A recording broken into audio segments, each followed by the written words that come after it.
Mesdames, Messieurs, bonsoir. Bienvenue sur Alizé pour votre édition de 19h. Nous sommes le lundi 11 avril. Voici les titres qui seront développés dans notre journal. Harry Chalus dénonce l'héritage Lurel, factures impayées, engagements non financés, endettement, une lourde charge contre l'ancien président avant le vote du budget 2016. La région lance une consultation des socio-professionnels en vue de la révision annoncée des taux d'octroi de mer, un processus qui doit aboutir d'ici le mois de juin. Le site de l'ancienne usine de Beauport accueille comme chaque année la quinzaine de la Canne, une manifestation historique, culturelle et festive. Le journal, Aurélie Ronze. 4 pages faisant état de la situation financière de la région Guadeloupe. C'est le document que les médias ont reçu très tôt ce matin. Une fois de plus, le président du conseil régional, Harry Chalus, tire à boulet rouge sur la gestion de son prédécesseur. Après le débat du mois dernier sur les orientations budgétaires, c'est demain que la région Guadeloupe doit adopter en séance plénière son budget primitif pour cette année. 24 heures avant la tenue de cette réunion, le président de région a donc voulu annoncer la couleur sur la situation financière de la collectivité. Les précisions de Jacques Damprobe. Harry Chalus n'a de cesse de le dire, la situation financière de la région Guadeloupe est catastrophique. Pour l'exécutif, c'est la conséquence de la gestion désastreuse de son prédécesseur, qualifié de prestidigitateur et de bien piètre gestionnaire. Et cette fois, le nouvel homme fort de la collectivité majeure donne des chiffres qui émanent de sa direction financière. Plus de 48 millions de factures en instance de liquidation, 30 millions d'aides à l'habitat non financées, autant d'aides non versées aux étudiants. Ou encore, près de 300 millions d'annonces de travaux sans recettes afférentes. À cela s'ajoute l'emprunt de 115 millions contracté l'an dernier par la région et qui porte de 3 à 5 ans sa capacité de désendettement. Harry Chalus évalue à 311 millions l'encours de la dette de la région. Le président considère que la collectivité est plombée pour la mandature en cours, c'est dire si l'équipe Chalus aura du pain sur la planche. L'exécutif régional accuse son prédécesseur d'avoir manqué aux règles les plus élémentaires de la gestion publique. Harry Chalus se demande d'ailleurs si la gestion de Victorin Lurel ne relèverait pas de la Cour de discipline budgétaire et financière. Une procédure qui concerne rarement les élus en charge de collectivités territoriales. Et pour Hilaire Brudet, conseiller régional d'opposition et premier secrétaire de la Fédération socialiste, Harry Chalus cherche des excuses à son inaction depuis son élection en décembre dernier. On l'écoute, il est interrogé par Jacques Damprobe. Il me plaît aujourd'hui de relever deux contradictions. La première, c'est de dire que la région n'a pas d'argent, que les comptes sont plombés et que, au regard des informations que j'ai, le document que j'ai en tant qu'élu, la région va voter un budget de 480 millions en mouvement budgétaire et de 390 millions autour de ça en mouvement réel, sans faire appel à l'emprunt. Ce qui est historique, parce que l'année dernière, l'ancienne majorité a voté le budget en mouvement budgétaire de 530 millions, 536 exactement, et 441 millions en mouvement réel, avec un prêt de 100 millions d'euros pour le budget primitif, et 25 on a fait après pour le budget supplémentaire. Donc quand on fait le différentiel, on voit bien qu'aujourd'hui, la région a plus d'argent que nous, le dernier budget de la région. Toutes les sommes prévues dans le contrat de plan État-région, ce qu'on appelle le CPER, est intact. Tous les fonds européens sont intacts, quasiment. Donc il a de quoi travailler. Et le budget primitif sera donc en débat demain après-midi à l'hôtel de région à Basse-Terre. La région Guadeloupe qui par ailleurs se réunit cette semaine à l'espace régional du Rézé sur la mise à jour du tarif d'octroi de mer. En début d'année, l'Assemblée plénière avait pris la décision de maintenir le tarif jusqu'à l'organisation d'une large concertation. Ce matin, l'ensemble des acteurs devaient être présents, même si certains manquaient à l'appel. Le reportage de Muriel Barlagne. L'ensemble des acteurs concernés par l'octroi de mer était attendu à cette assemblée plénière du Conseil régional, prévue à l'espace régional du Rézé. Mais peu se sont présentés. Il s'agissait pourtant de jeter les bases des concertations prévues dans le courant de la semaine. Le but, c'est que d'ici le 15 juin, que nous puissions mettre en place cette nouvelle tarification, cette nouvelle grille qui va déterminer donc, le paiement, donc l'octroi de mer. Et pour cela, nous mettrons en place 3 ateliers. Un atelier qui concerne uniquement les produits, tout ce qui est agro-transformation alimentaire, un autre sur tout ce qui est industriel et sur les autres secteurs. Là, cette semaine, ces 3 ateliers se mettront en place avec les échanges, les contributions orales. Ensuite, il y aura des contributions écrites puisque nous allons adresser un courrier aux différents acteurs économiques de manière à permettre une première restitution vendredi et une autre aux environs donc, du 5 mai pour aboutir, comme prévu au mois de juin, à la nouvelle grille de tarification. Un bilan quantitatif du dispositif d'octroi de mer de 2004 à 2014 a été présenté. 245 millions d'octrois de mer par an ont été collectés durant cette période. Un tiers ont été reversés à la région, le reste aux collectivités. De quoi faire fonctionner les communes, mais pas de quoi investir. Le défi est de trouver des tarifs qui permettent à la fois aux ménages, aux collectivités et aux entreprises de tirer leur épingle du jeu. C'est très bien qu'on soit là tous ensemble à pouvoir échanger sur le sujet et en fait en fin de semaine j'espère qu'il y aura en fait un peu une unanimité sur un projet de tarification sur l'ensemble des produits que la population consomme aujourd'hui, aussi bien ceux de l'importation et ceux que nous fabriquons tous les jours. Cette réunion a aussi été l'occasion de présenter le nouveau cadre réglementaire européen et national qui régit l'octroi de mer. Valable jusqu'en 2020, il modifie la liste des produits locaux soumis à une exonération. Des informations dont il faudra aussi tenir compte pour mettre en place une nouvelle grille tarifaire. Je vous propose à présent de nous rendre à Petit Canal et plus précisément dans son musée de la vie d'antan. Il est menacé de disparition. Depuis le mois de janvier, la nouvelle équipe a entrepris un plan de sauvegarde.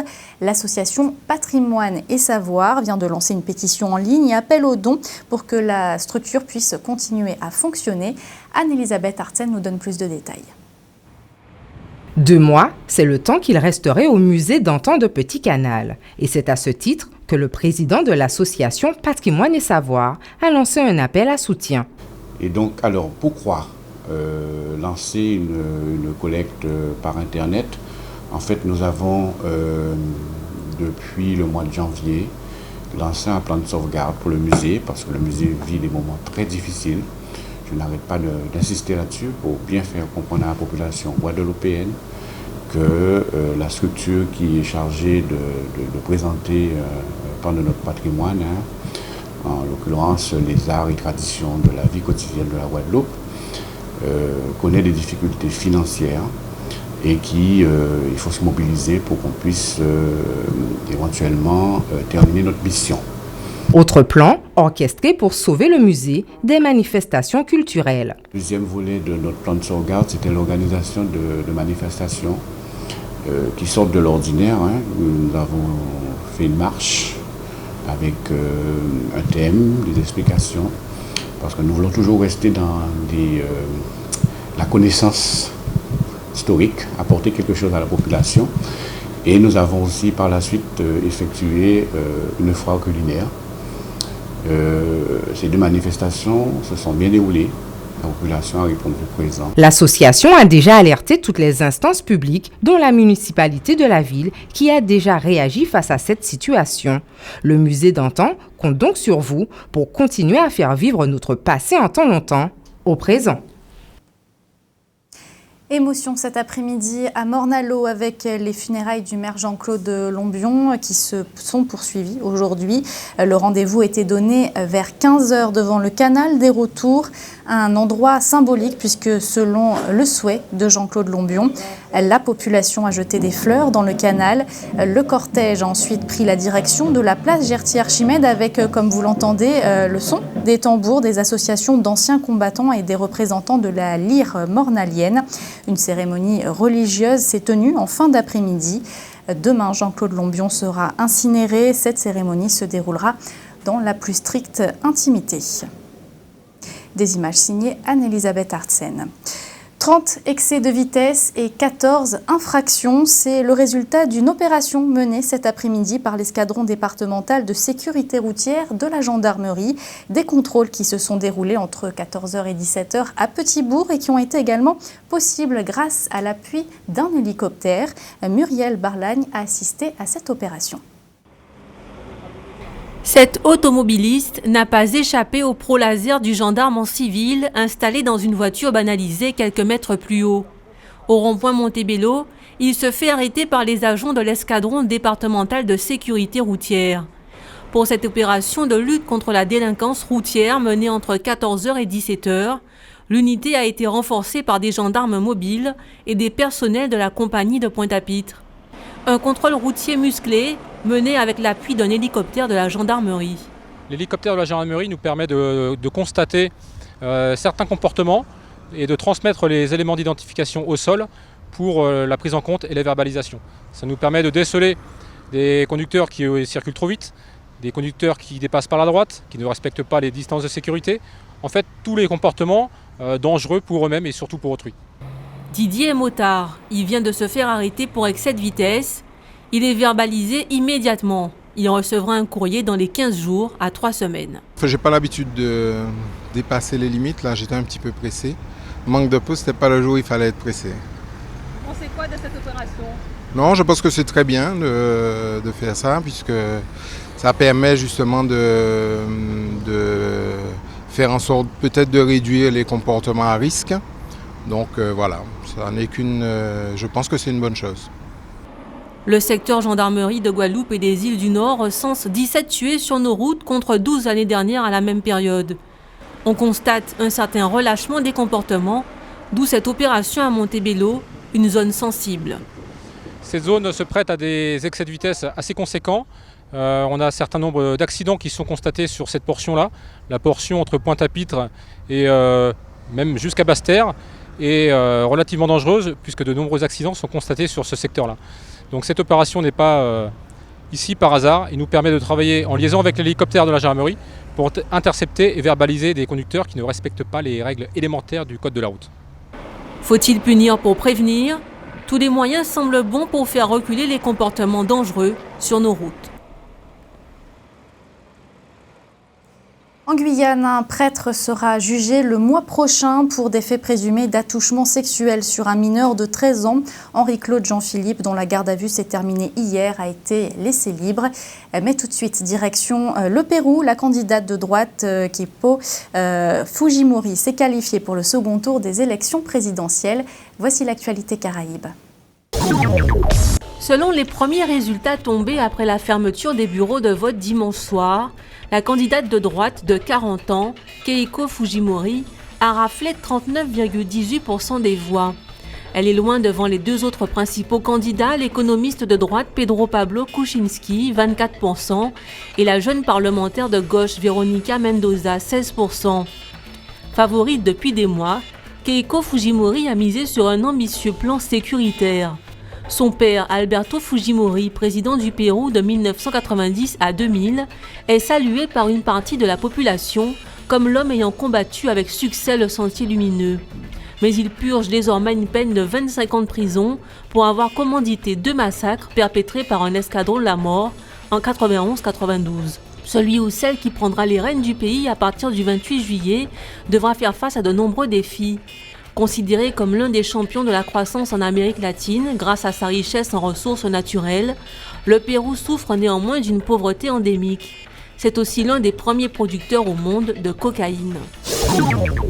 Jean Ortiz, maître de conférences français, syndicaliste et spécialiste des littératures des Amériques et de langue espagnole, se targue d'une longue analyse dans les colonnes du journal Libération sur ce qu'il appelle la nouvelle stratégie New Look des États-Unis. Pour lui, la procédure de tentative de destitution de la présidente du Brésil, Dilma Rousseff, serait un véritable coup d'État organisé par les États-Unis de façon soft, institutionnelle, du dernier cri.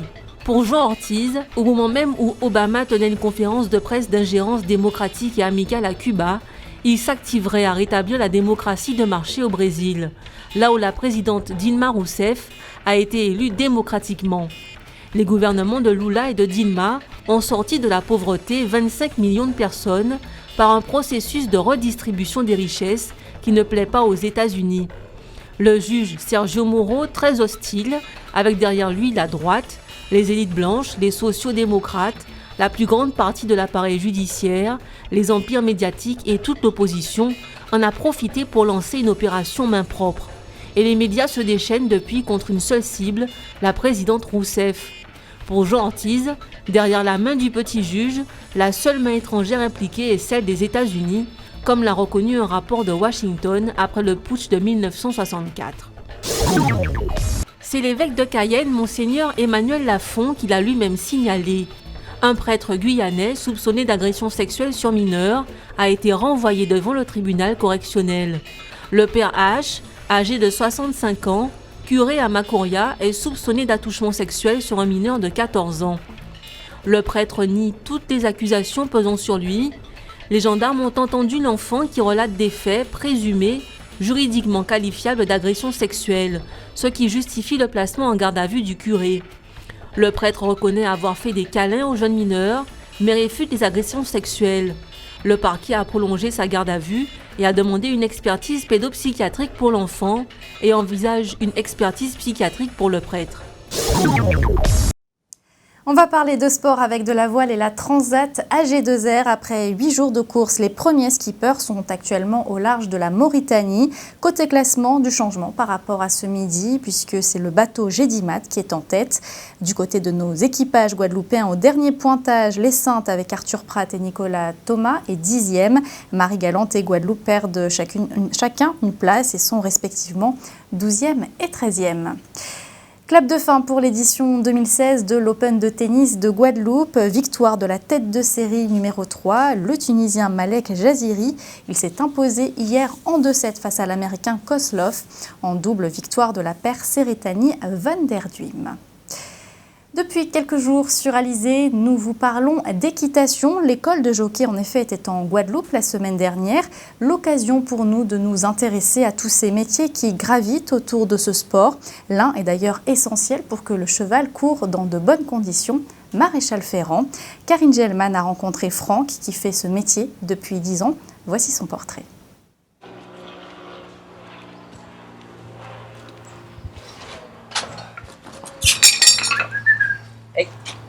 Allez.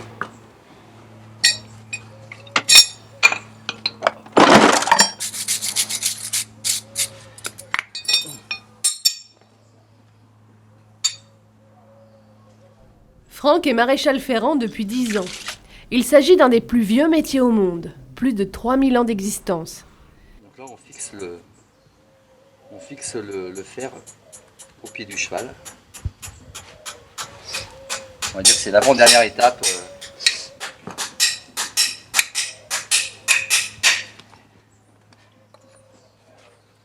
La dernière étape étant de rabaisser le clou, le river. Et là, voilà. Ouais. Ça permet quoi en fait de ferrer les chevaux? Ça permet de pouvoir utiliser le cheval sur la route par exemple. Ça soulage les pieds du cheval. Ça permet de faire des concours, du saut d'obstacle. Si on ne mettait pas de fer aux chevaux, c'est comme un humain s'il marche sans chaussures. La passion de Franck pour les chevaux remonte à une vingtaine d'années. J'ai commencé ma passion en étant accompagnateur de tourisme équestre. J'ai passé mon monitorat en tourisme équestre et je suis devenu maréchal Ferrand parce que j'aimais bien travailler le métal, travailler aussi avec le cheval, travailler à l'extérieur. Donc en fin de compte, ces trois combinaisons ont fait que aujourd'hui je suis pleinement satisfait de mon travail. Je vous fais voir la partie finale, on va dire. Les fers des chevaux sont changés toutes les 6 à 8 semaines. Un travail qui demande une grande disponibilité. Le maréchal peut être appelé pour changer rapidement un fer.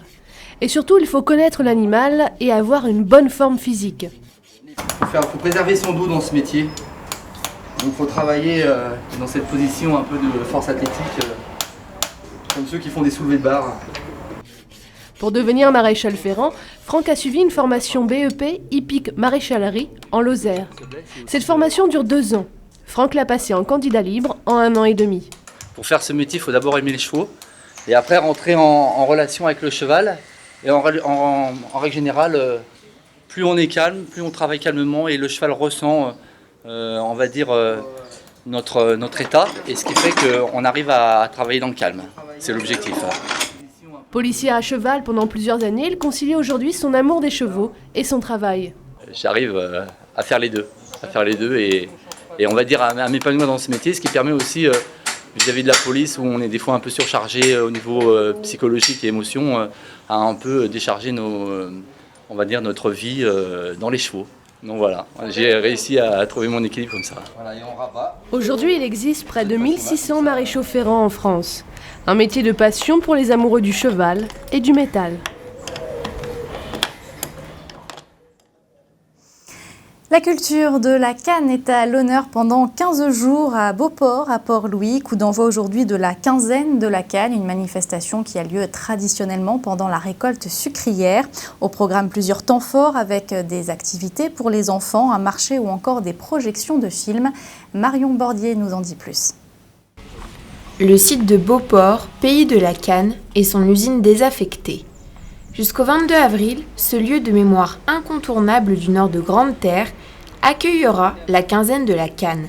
La quinzaine, c'est comment était appelé le fait d'être payé tous les 15 jours, le paiement en fait de la canne par les agriculteurs.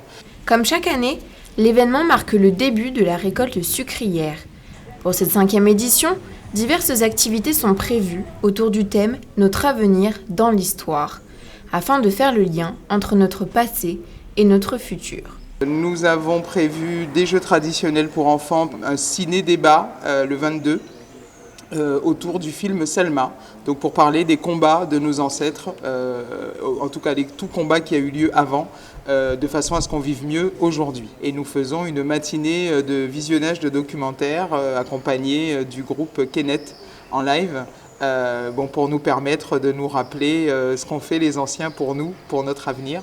C'est en 1732 que débute l'histoire de Beauport et en 1990 qu'elle se termine avec sa liquidation. En cause, l'endettement de ses propriétaires successifs. 14 ans plus tard, le Conseil général rouvre ses portes, non plus aux planteurs, mais aux visiteurs. Une seconde vie. On essaie de grouper, de montrer que Beauport est là, que la Grande-Terre est toujours là et que Beauport est une mémoire, c'est un site vivant et on veut montrer que voilà, les gens se battent pour ce site-là et on fera tout pour que Beauport renaisse, je ne vais pas dire de ses cendres parce qu'il a toujours été là, mais on l'embellit de plus en plus et faire venir de plus en plus de monde parce que c'est vraiment quelque chose qui vaut le coup. Depuis sa réouverture, Beauport se veut symbole de l'histoire de la canne au travers expositions, visites guidées, projections, dégustation de jus, mais aussi réhabilitation du petit train. Une histoire mise à l'honneur durant cette quinzaine. Et le train justement qui va reprendre du service à Beauport, on aura bien sûr l'occasion d'en reparler sur Alizé. Avant de se quitter, on va jeter un rapide coup d'œil sur vos conditions météo pour demain matin. Le temps sera humide comme ce matin d'ailleurs avec des averses réparties sur l'ensemble du département. Mais rassurez-vous, les éclaircies ne seront pas loin. Côté température, elles seront comprises dans la matinée entre 25 et 27 degrés. C'était le journal d'Alizé. Merci de votre fidélité. Dans quelques instants, votre rubrique sportive Minute Sport suivie de votre émission hebdomadaire Controverse présentée par Jean-Luc Icard. Quant à moi, je vous donne rendez-vous demain à 12h30 pour toute l'actualité locale et régionale. Excellente soirée sur Alizé.